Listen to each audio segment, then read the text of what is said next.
स्वागत है आपका आपके अपने YouTube channel the queen of science में। In this video we are going to discuss mathematics of class 10th।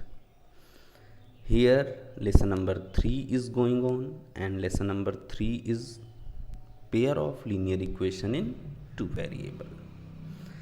And इस चैप्टर में हम लोग एक्सरसाइज 3.6 के क्वेश्चन नंबर 2 के सेकेंड पार्ट को डिस्कस करेंगे। प्रीवियस वीडियो में हमने इसके फर्स्ट पार्ट को डिस्कस किया था, ठीक है। क्वेश्चन ये बहुत ही अच्छा है, बहुत इम्पॉर्टेंट क्वेश्चन है। टाइम एंड वर्क से रिलेटेड क्लास 8th में आपने जो चीज़ें पढ़ी थी उस पर डिपेंडेंट ये क्वेश्चन है। तो पहले मैं क्वेश्चन रीड कर दूं आपके लिए। 2 women and 5 men together finish an embroidery work in 4 days, while 3 women and 6 men can finish it in 3 days. Find the time taken by 1 woman alone to finish the work and also that taken by 1 man alone। ठीक है, तो उसने आपको question में ये condition दे दी कि अगर 2 women's और 5 मेंस मिल के किसी काम को कर देंगे तो 4 डेज़ में वो काम फिनिश हो जाएगा, एंड 3 वुमेन एंड 6 मेन अगर मिल के उस काम को कर देंगे तो 3 डेज़ में वो काम फिनिश हो जाएगा। लेकिन क्वेश्चन ये है कि अगर सिर्फ एक वुमेन को वो काम दे दिया जाए तो वो कितने टाइम में उस वर्क को कंप्लीट करेगी, या एक मैन को उस काम को दे दिया जाए तो वो कितने टाइम में उस वर्क को कंप्लीट करेगा। ठीक है, तो इस तरीके के क्वेश्चंस में हम क्या करते हैं कि पहले हम ये सपोज कर लेते हैं कि let 1 women finish the work in x days and 1 man finish the work in y days. ठीक है, हमने ये मान लिया कि अगर एक वुमेन काम करेगी तो वो x डेज़ में कंप्लीट कर देगी और एक मैन काम करेगा तो वो y डेज़ में कंप्लीट कर देगा। अब आप इसमें के कॉन्सेप्ट को समझिएगा, क्वेश्चन कैसे लगता है। अगर हमें ये पता चल गया कि एक वुमेन जो है उस काम को x डेज़ में कर देगी। अब मैं इसके लिए एग्जाम्पल की बात करूं कि जैसे मान लो आप किसी काम को 10 डेज़ में कंप्लीट कर दोगे तो आप एक दिन में कितना काम करोगे। अगर इवनली वर्क माना जाए तो अगर किसी दिन कम किसी दिन ज़्यादा करते हो वो तो एक अलग बात हो गई, लेकिन अगर हम उसको इवनली डिस्ट्रीब्यूट करें कि डेली उतना ही वर्क आप करते हैं, तो अगर आपने किसी काम को 10 डेज़ में कंप्लीट किया है तो 1 डेज़ में कितना करेंगे, 1/10। सिंपल सी चीज़ है कि नहीं।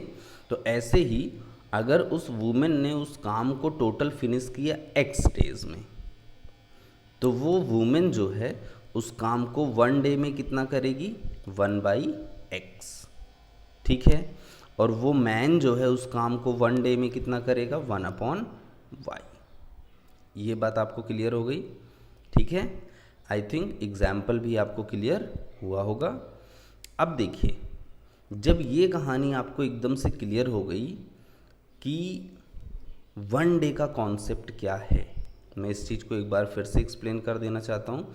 जैसे मान लीजिए कि आपको एक कॉपी में 10 पेजेस लिखने को दे दिए गए और आपने उन 10 पेजेस को 2 डेज़ में लिख डाले, कंप्लीट कर डाले, तो वो आपका 2 दिन का वर्क हो गया। इन 2 डेज़ यू कंप्लीटेड 10 पेजेस।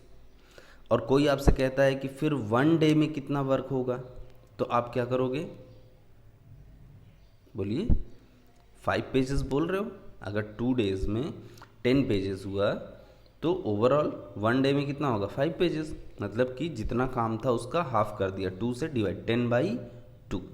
तो ऐसे ही यहाँ पे है कि अगर किसी काम को हमने टोटल x डेज़ में किया है तो 1 डे में हम कितना करेंगे, 1/x। किसी काम को हमने y डेज़ में पूरा किया है तो 1 डे में कितना करेंगे, 1/y। तो 1 वुमेन 1 डे में 1/x करेगी, वन मैन वन डे में 1/y करेगा। I think this is clear. अब आते हैं हम क्वेश्चंस की कंडीशन पे। पहली सिचुएशन है 2 वुमेन एंड 5 मेन। देखिए 1 वुमेन 1 डे में 1/x, तो 2 वुमेन 1 डे में कितना हो जाएगा 2/x, 2 से मल्टीप्लाई हो जाएगा, 2 मल्टीप्लाइड 1/x। और 5 मैन इन 1 डे कितना हो जाएगा 5/y, 5 into 1/y, 5 into 1/y।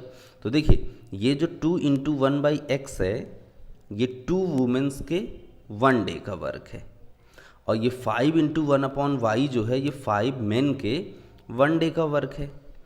और इन्होंने मिलके उस काम को 4 डे में किया था, तो 1 डे में कितना करते 1/4 करते, तो हमने इसको इक्वल कर दिया 1/4 के। क्लियर है कॉन्सेप्ट। फिर से एक बार समझते हैं दूसरी इक्वेशन के लिए। 3 वुमेन एंड 6 मैन। देखिए एक वुमेन ने एक दिन में 1/x किया, तो 3 वुमेन एक दिन में कितना करेंगी 3 women in 1 day, 3 into 1/x, तो ये हो गया 3 इंटू 1/x।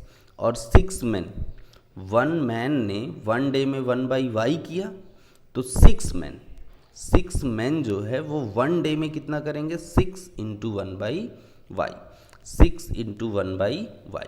अब देखिए 3 इंटू 1/x 3 वुमेन के 1 डे का वर्क हो गया, 6 इंटू 1/y 6 मेन के 1 डे का वर्क हो गया, और इन दोनों ने मिलकर उस काम को 3 डेज में फिनिश किया। तो 1 डेज में कितना फिनिश करते 1/3, तो इक्वल हमने कर दिया इसको 1/3 के। This is our equation 1 and this is our equation 2। अब हमने क्या किया 1/x दोनों में दिख रहा है, 1/y दोनों में दिख रहा है, 1/x को हमने u ले लिया और 1/y को हमने v ले लिया। ठीक है, और ये वैल्यूज़ हमने इक्वेशन 1 इक्वेशन 2 में पुट कर दी। तो पहला हो गया 2u plus 5v is equals to 1/4, और ये 4 यहाँ डिवाइड में है, इधर आएगा तो मल्टीप्लाई में हो जाएगा, तो ये हो गया 4 2 ज़ा 8u प्लस 5 4 ज़ा 20v is equals to 1, equation number 3। Okay, और अब आप इक्वेशन 2 में रखिए।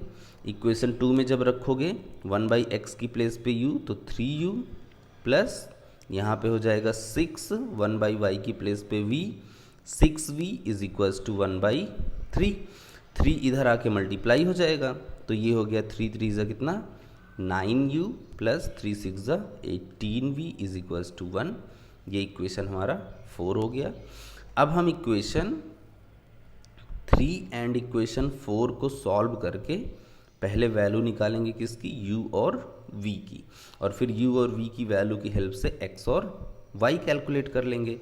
तो यहाँ पे हमने कर क्या रहे हैं, इक्वेशन 3 में u का कोफिशिएंट है 8 और इक्वेशन 4 में u का कोफिशिएंट है 9, तो 9 से हम इक्वेशन 3 को मल्टीप्लाई कर देंगे और 8 से हम इक्वेशन 4 को मल्टीप्लाई कर देंगे, और क्योंकि दोनों सेम साइन में है इसलिए सब्ट्रैक्ट कर देंगे।